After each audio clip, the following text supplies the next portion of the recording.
Vice President Kashim Shittima arrives to kick off his participation at the World Economic Forum in Davos with a clear message.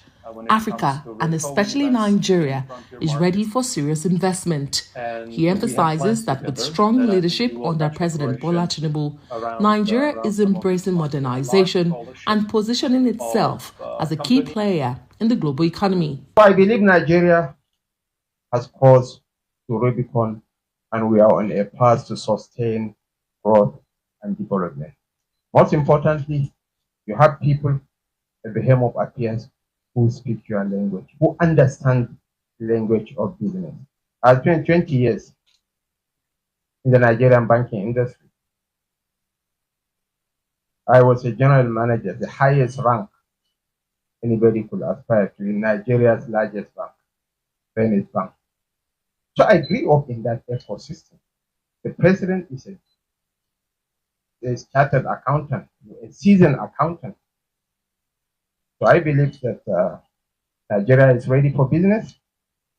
Nigeria is ready to embrace the path of modernization with very robust investment.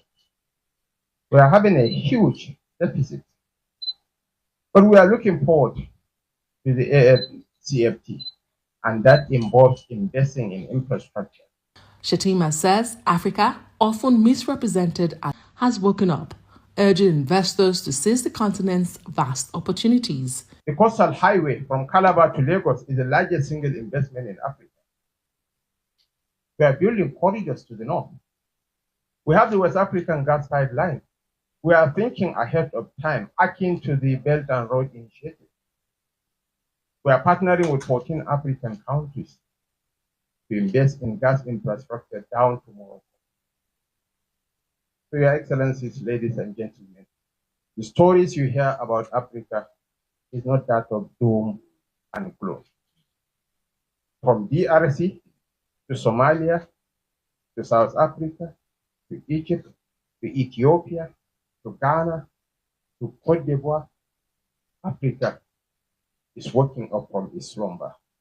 The session, titled Roadmap to Co-Create Investment Opportunities for Africa's Frontier Markets, was co-chaired by Managing Director of the World Economic Forum and Senior Vice President of the African Development Bank. Discussions centered around strategies for humanitarian and resilience investment in Africa. On the sidelines of the forum, Shittima also held talks with Botswana's President, Duma Boko, emphasizing the need for stronger trade ties and cooperation between African nations. Trade within Africa now accounts for only 17% of our trades. Within Europe, it accounts for 67% of their trade, and in Asia is 57%. So this AFCFTA provides us with a platform, and it is projected that our economies will really blossom under the African continent. Good things can happen. In fact, good things should happen in Africa more than anywhere else. Because deep down we are a very peaceful people. We also are democratic in many ways. We listen to different voices. Meanwhile, in a show of African leadership collaboration, Shittima joined South Africa's President Cyril Ramaphosa as special guest of honor at a high-level briefing. Shittima also met briefly with World Trade Organization Director General Dr. Ngozi Okonjo-Iweala, praising her for her leadership and influence on the global stage. The Vice President is set to continue his high-level meetings at Davos over the coming days.